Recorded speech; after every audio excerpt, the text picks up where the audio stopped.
minutes this evening, the inspirational young mum doing everything she can to raise awareness of cervical cancer. Charlotte was told she had cervical cancer when she was only 20, a diagnosis which was almost missed because routine screening doesn't start until the age of 25.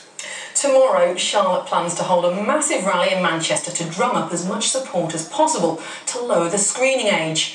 She joins us now with her daughter Tanika. I've got to say, you look absolutely fantastic. But how are you feeling? I'm doing fine, thank you. Just getting there, getting on with things.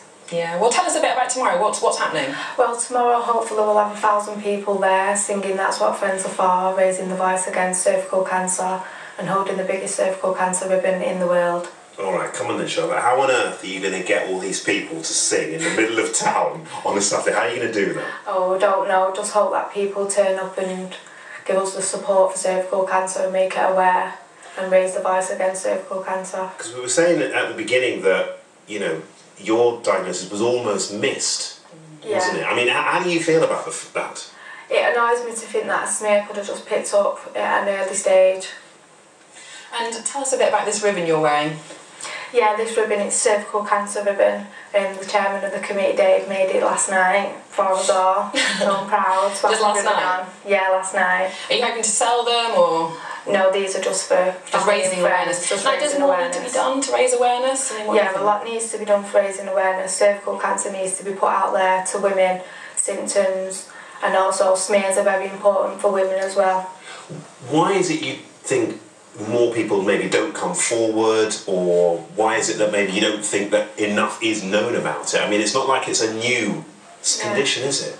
Yeah, well, not a lot of people know about cervical cancer, you know, and when it does hit you, it's a very difficult time, you know, so you don't think it's going to happen to you, you know, so a smear is very important. Did you feel like that? And did you feel, Charlotte, that it was something that was for women who were older? Because, I mean, you were only 20. Did you think it was an older person's thing? When I got told I was 20, I'm 23 now, and they told me it was an all-women's disease, and I was 20 years of age with cervical cancer.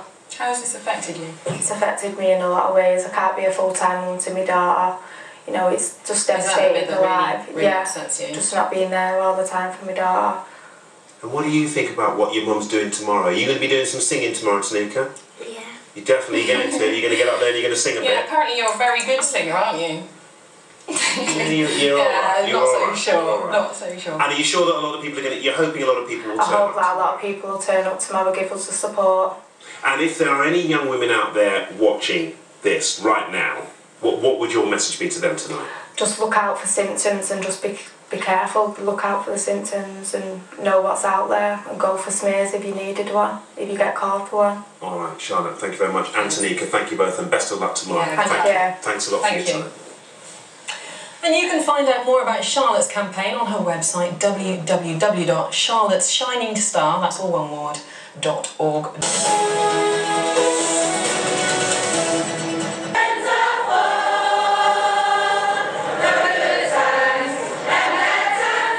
United in song, one woman's fight with cervical cancer brings together 1,000 voices.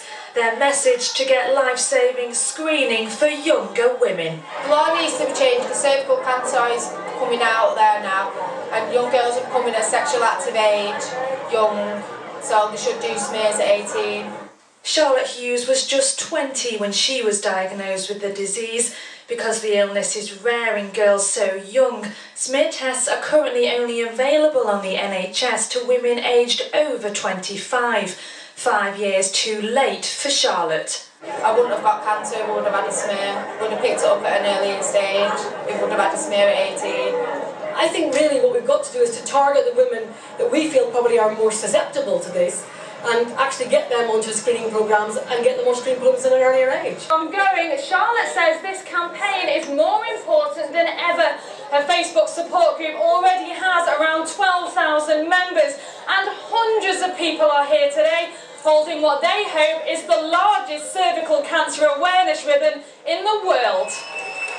Together, they want the age of screening lowered from 25 to 18, so that other women don't have to go through the same ordeal as Charlotte.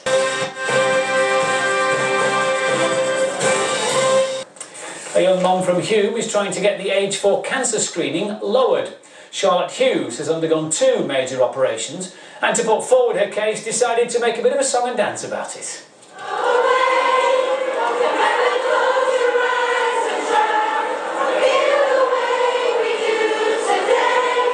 1,000 people have turned out to sing their voice against cervical cancer, to make cervical cancer aware and get the government to reduce the age of cervical smears from 25 to 18. It's very important to reduce the age because I got diagnosed at 20 with cervical cancer. If I could have had a smear at an earlier age, then it would have picked it up at an earlier stage. I hope that cervical cancer can be aware out there and that the government can reduce the age of cervical smears. Okay.